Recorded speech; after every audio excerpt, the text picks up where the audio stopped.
A gente fez um documentário que vai ao ar em breve, falando dos diversos planos econômicos. E eu tive lá no Mercadão, que você conhece muito bem, e o Mercadão, a concessão foi um sucesso, está lá super bonito, seguro, enfim, ele é um case de sucesso. E aí, conversando com os donos dos boxes, eles me disseram o seguinte: isso está gravado lá, o Ramon, o Rony, enfim, gente que está lá tradicionalmente lá há muito tempo. Falou, eu perguntei, eu falei, e agora, o que vocês pediriam para o ministro da Fazenda? Eles falaram, pô, para resolver essa questão com o banco. Porque, por exemplo, ele falou, teve toda essa reforma no Mercadão. Eu preciso investir no meu box, porque agora tem um fluxo maior de pessoas, tem mais gente vindo aqui. Mas eu não tenho onde pegar dinheiro para fazer esse investimento. Eu não vou pegar no banco, porque é muito caro, porque o banco também não me dá, enfim.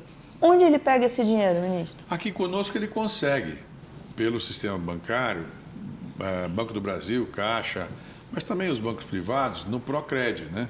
Se ele fatura acima de 360, no Mercadão todo mundo fatura acima de 360. Ele consegue pegar dinheiro a 5% de juro, mais a Selic. E aí vem o problema, a mais a Selic. Porque a Selic, ela tem aumentado.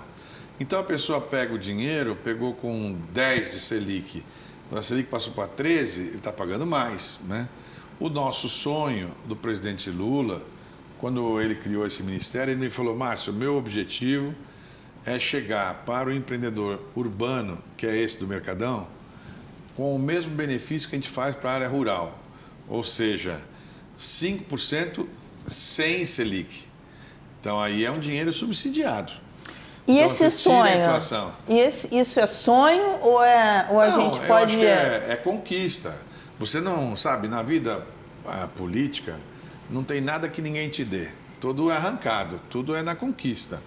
Então, assim, a criação do Ministério foi uma conquista. Faz um ano que o Ministério está criado. A gente fez 600 mil operações.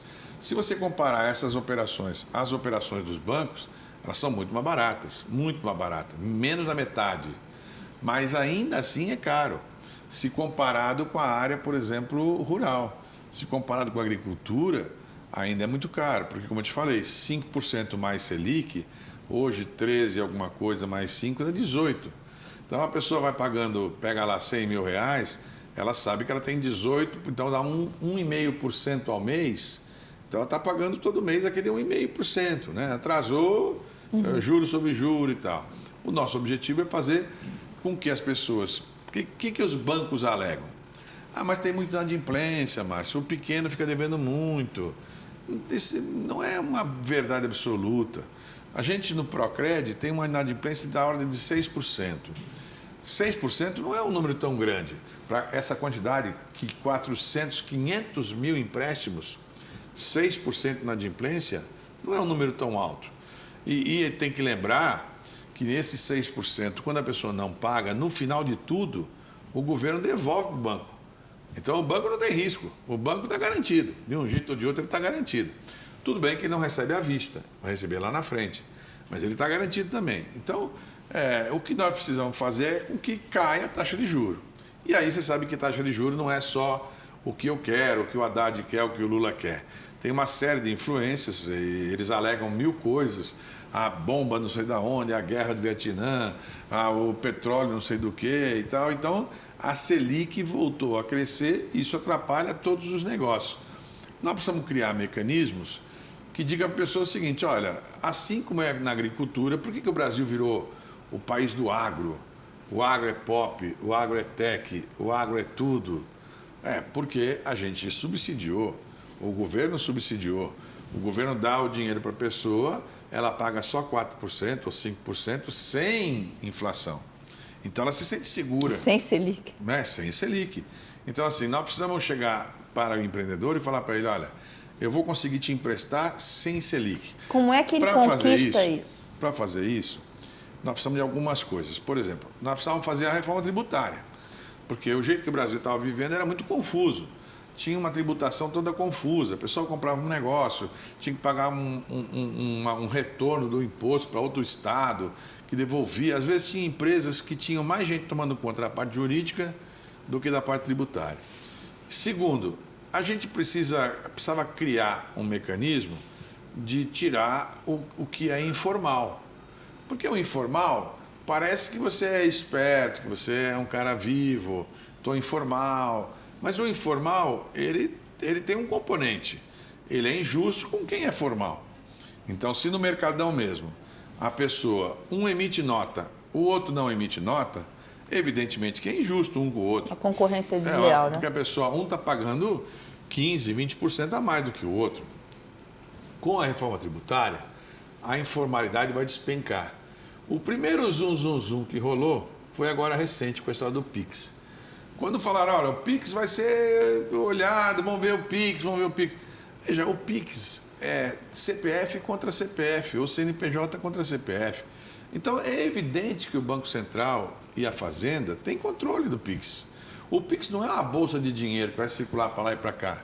Quem mexe com o Pix está sabendo que alguém do outro lado está controlando aquilo. Uhum. Então, se todo mundo passar a olhar aquilo com a legalidade, com a oficialidade, nós vamos fazer emergir uma montanha de gente. Eu falei que tem 23 milhões de empreendedores no Brasil, os pequenos. Mas eu não falei que tem 20 milhões de informais. Sabe a iFood? O iFood tem 300 mil garotos de moto. 0 oficializado, 100% sem oficialização. Agora, se o menino cair de moto e se machucar, ele vai parar no pronto-socorro, no SUS, vai chamar o SUS e vai cair na conta que você paga, que eu pago, todo mundo paga, porque o SUS é público para todo mundo. Se o menino perder uma perna, ou se ele tiver um infarte, ele vai cair lá no benefício continuado. Então não está certo, o iFood tem que pagar. Tem um ponto aí que é, se esse menino cai, se machuca, ele vai ficar sem trabalhar. E aí ele não vai receber dinheiro. Vai sim. Vai, porque se ele perder uma perna, se ele ficar definitivamente inválido, por exemplo, no Brasil, nós criamos uma regra que as pessoas que ficam com uma deficiência muito grave, elas têm direito a um benefício continuado, para sempre, de um salário mínimo. Que é justo. Porque se você tem uma criança que tem paralisia cerebral, ou alguém que teve um acidente e perdeu os movimentos, você não pode deixar aquela pessoa morrer à míngua.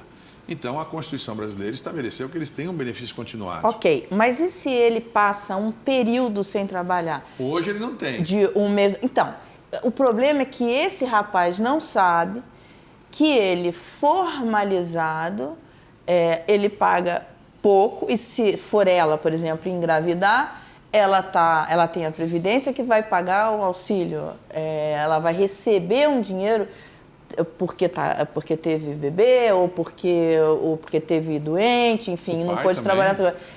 Não falta um pouco das pessoas conhecerem mais como funciona esse sistema? Mas é muito comum isso acontecer hoje em dia. A pessoa que é jovem, tem 25 anos, 23, ela fala, quando eu vou pensar nisso quando eu tiver 60. Agora eu tenho 23, eu não vou ficar pensando nisso agora, entendeu? Então, o que nós estamos falando com o iFood, só por conta do exemplo do iFood de novo? Eu falei para o presidente do iFood, olha, vamos criar vergonha. Né? Sabe quanto custa para você colocar todos os garotos dentro do sistema do MEI? Para iFood, custa 20 centavos por entrega.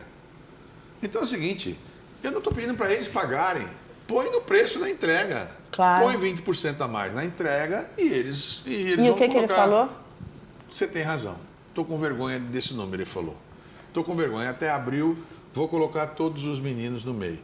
Ele tem que exigir dos meninos que eles sejam Quando MEIs. foi essa conversa? Foi em dezembro, novembro. E abriu agora. Eles prometeram. Tá, todo mundo vai estar no MEI. Então, o que significa que estarão com a sua previdência garantida e com os auxílios todos. Porque as pessoas também enxergam a previdência só como aposentadoria. Veja, para você entender claramente. O que a Fazenda alega? Márcio, você está se metendo numa confusão. Quando o menino paga os R$ 80 do MEI, que R$ 80 é o MEI, por mês, ele não está conseguindo cobrir com esse valor a previdência dele lá na frente. Eu digo, tudo bem, mas ele pelo menos está minimamente legalizado. E aí, garantido. E garantido. E aí eu vou tentar trabalhar para ter outras regras. Por exemplo, a mesma coisa acontece com quem é Uber. Quem é Uber, entrega, faz carro, não sei o que lá e tal. Hoje em dia... Bom, você falou com o Uber também? Eu falei com o Uber. É que no Uber, já o governo estava tratando anteriormente de criar o ministério, um outro formato, que era um formato de CLT, com hora extra, com garantias e tal, que até teria mais garantia para eles. Mas eles rejeitam esse formato. Então a gente pensa, bom, quem sabe, eu estou convencendo lá o ministro Luiz Marinho, que é o ministro do Trabalho, o Lula já se convenceu a criar um MEI especial para essas pessoas. Não precisa ser um MEI comum. Por exemplo, nós temos um MEI que é o MEI caminhoneiro. O MEI caminhoneiro, ele paga R$170, ele não paga 70, ele paga 170. Mas ele legalizou. E ele se sente tranquilo, porque ele pode emitir nota fiscal, ele tem garantia, ele tá no circuito, ele está no sistema, ele tem a garantia.